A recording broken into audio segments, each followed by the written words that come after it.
Živel sem Antun, ker ne vidim mesta, ga moram čutiti, vonjati in slišati. Pogosto porabim pomoč samega mesta, primer je recimo prečkanje semaforja, ki ni ozvočen.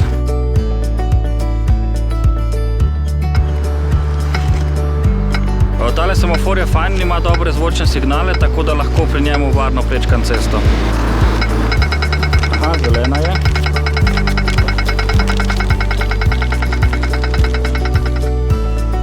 Šelestenje krošnje tega drevesa mi pove, da sem v bližini svoje najljubše klopce, kjer po službi pogosto posedim in spijem kaj mrzlega. Živo, spet sem jaz. Tokrat ne morem tako enostavno čez cesto, ker ni zvočnega semaforja, tako da se lahko zanašam le na gibanje prometa in svojo previdnost. Ne morem pa nikoli biti 100%, da je res zelena luč. Antun, je zelena? Ja, zelena je, lahko greš.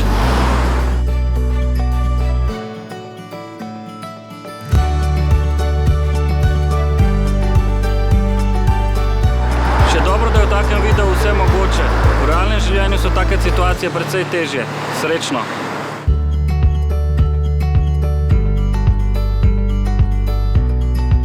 Živjo, sem Maruša in obožujem sladoled. Zato vas povabim na enega. Še prej pa predlagam malo kulture. Kar za menoj!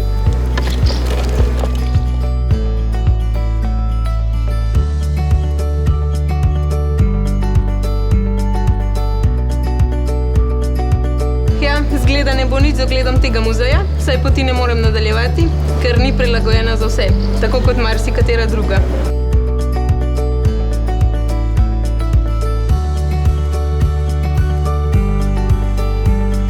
Živjo, lepo, da se spet vidimo.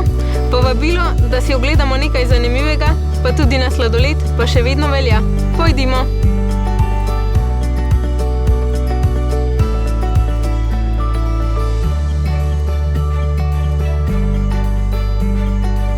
Tokrat pa imamo srečo, primer odlične prostorske prilagojenosti za vse.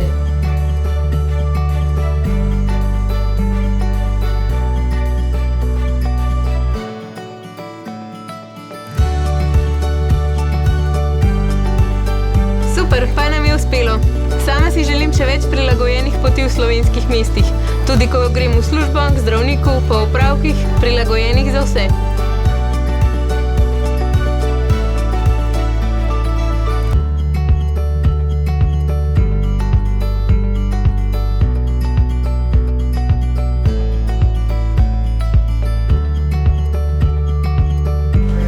Gospa, želite pomoč?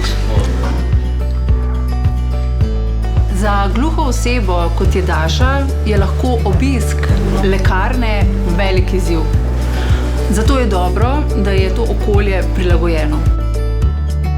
Oprostite, gospa ne sliši. Jaz sem to malce gluhe, pa bi vam pomagala. Zelo slabo se počutim.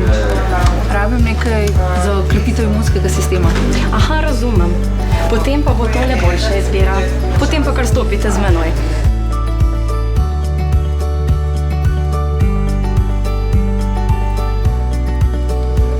Jaz sama ne slišim. Si pa želim tudi boljši posluh in za boljšo prilagojenost za nas vse. Pa lep dan. Dostopnost do informacij v primerni obliki je ena temeljnih ustavnih pravic za vse, tudi za osebe s funkcionalnimi ovirami. Pravica do informiranja v ustrezni obliki je tudi načelo metode komunikacije, imenovane metoda lahkega branja. Cilj metode lahkega branja je določeno vsebino sporočiti na berljiv in razumljiv način. S tem omogočamo dostop do informacij vsem skupinam invalidov in tudi splošni populaciji, ki prav tako lahko ima določene težave pri razumevanju informacij.